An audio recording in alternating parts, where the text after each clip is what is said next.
Happy Friday, everybody. Hope you all enjoying the day so far. It's a hot day today.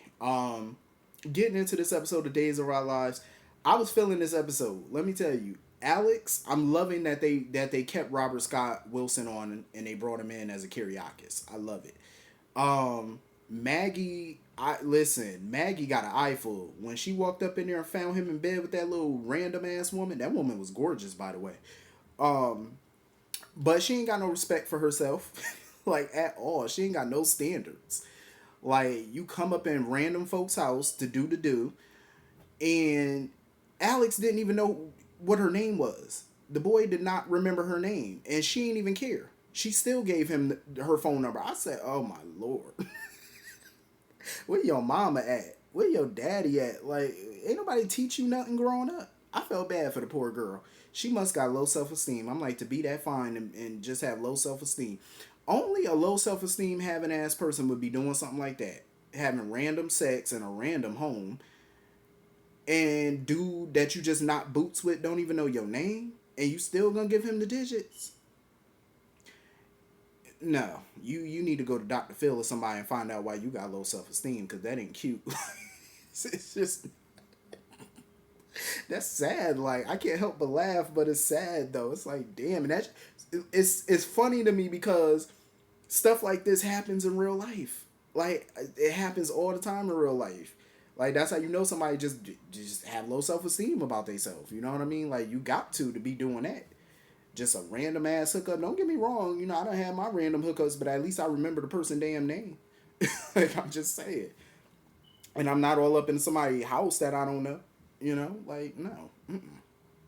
And Victor was not happy about it. Victor was like, I know you ain't got no bitch up in my house and you having sex up in my home and I ain't getting none. And you up in here getting something in my house? Oh, hell no. Victor was not happy. But you know what? I'm glad they had that business conversation though. He figured Victor, it didn't take Victor long to figure out that it was Alex who stole that business deal out from under Titan and Sonny. It was him that did it. And, you know, Alex pretty much told him, he was like, I didn't do it to screw Sonny over. He actually did it to help Sonny because basically Sonny was going to overpay for that company. He was really going to overpay. Them people that he was dealing with, they were going to play him.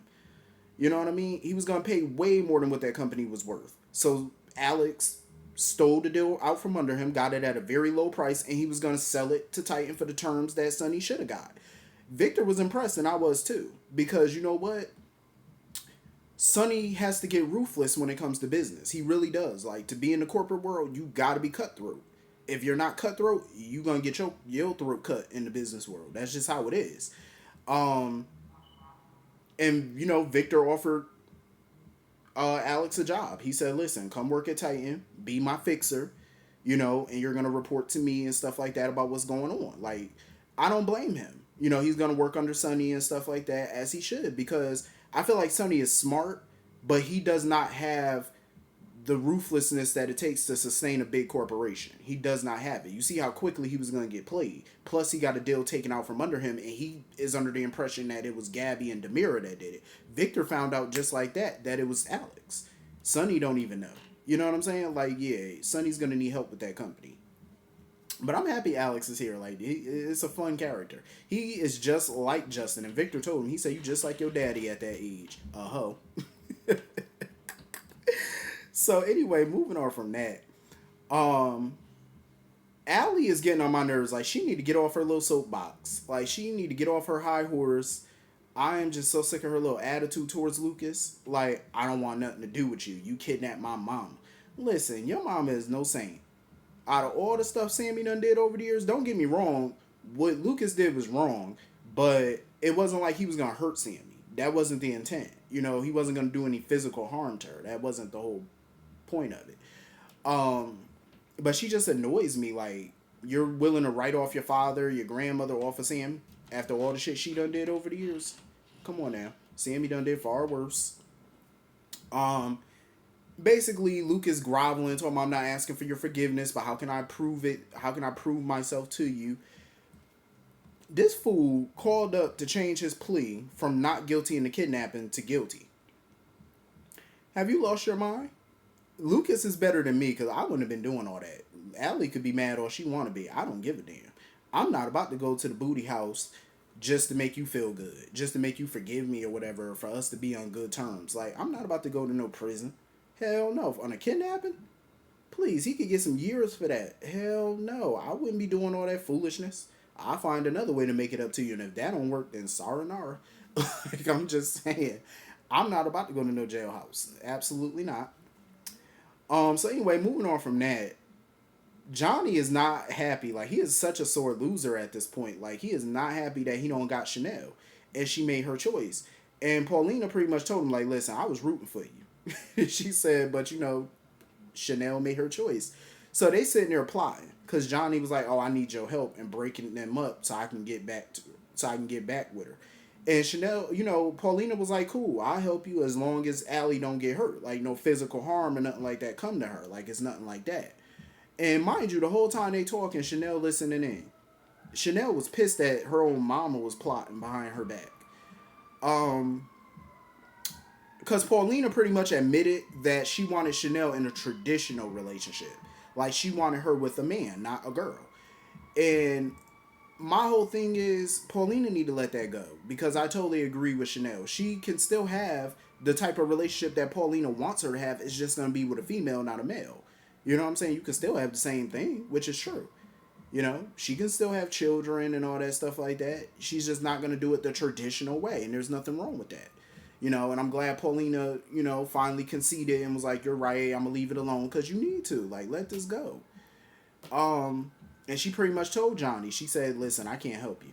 She was like, Chanel made her choice. That's that. I feel like with or without Paulina's help, Johnny's going to find a way to break them up by himself. Like, he's going to find a way. Ain't no way Johnny not letting this go. Like, he's not at all. That man is a demurrer. He not, Johnny said, listen, I appreciate you, but I'll do this without you. Honestly, I feel like Chanel shouldn't have chose Allie at all. I don't feel like she should have chose Allie or Johnny. They just look at her like she's some damn toy to be won. That's how they were treating it. That's exactly how they treated this situation. That's how they treated her, like this was the Bachelorette or something like that. And I didn't like that. You know what I'm saying? Like, give her the space to make a good decision or whatever, a decision that works for her, that, makes sense to her. Instead of keep pushing and pushing. Battling each other, throwing pies in each other's face, punching them in the mouth and all that. Like, it was ridiculous. So anyway, moving on from that. Gwen is doing everything she can to cover her ass at this point. Like, she is doing whatever it takes. And Xander and Sarah is on the prowl. Like, they trying to get whatever dirt they can on her. So they done broke into her motel room. They found the mask, but, before they could do anything, Gwen was coming back. I said, damn, they done dropped the mask and all that stuff. I said, no. I would have took a picture of the shit. I would have took a picture of the mask, took a picture of the room, video of the room and all that, so I could show Rafe and the DA and all that I got proof that she got that mask in that room, or she had it in her possession.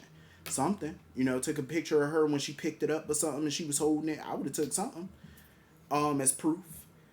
So she wanted to get rid of the mask because she knows that mask links her. Now that Sarah has an airtight alibi, she got to get rid of that mask. So she ended up dropping it in the dumpster or whatever, and Xander and Sarah found the dumpster. And that's love. I'm going to tell you that right now. You could tell Xander loves him some Sarah because he was all up in that dumpster. My ass would not be dumpster diving for no one. I'm sorry, even if that means, your freedom and whatnot. I'm not getting in no damn garbage. No, I'm not about to be smelling like hot trash. Absolutely not. So they dumpster diving and they came up empty. They didn't find it. So they went back to their room and stuff like that, showered, and they decided on a new game plan. They're going to go to Statesville and see if they could dig up some evidence to prove that she temporarily broke out of the prison. I don't know how they're going to do that because the warden and all them is probably not going to get them information. Probably not going to let them look at their surveillance or nothing like that, visitors list, because they're not cops. So the warden is not probably going to give that type of information to some civilians. That ain't going to go down. So they better hope that it works or come up with some type of game plan. Come to find out, it was Leo, little raggedy tail, that found the daggone mask. He found the mask before Xander and Sarah got there. And he was asking Gwen about it. Like, tell me what happened the night of Abigail's murder. Of course, Gwen is not talking. Gwen not telling him nothing. She just got to get rid of that mask. I'm like, Gwen, your ass is about to go down one way or the other. I'm still not sure if Gwen actually committed it, but she talking about, oh, I gotta get rid of this for people find out what I did. Well, what did you do? Like, I'm starting to think that maybe she's a red herring because I feel like her being a killer might be a little too easy. But it makes sense for it to be her because she's been jealous of Abigail since day one. But anyway, that was pretty much the whole episode. Um, hit the comment section. Let me know what you all thought, and I will see you all later. Hope you all have a great day. Peace.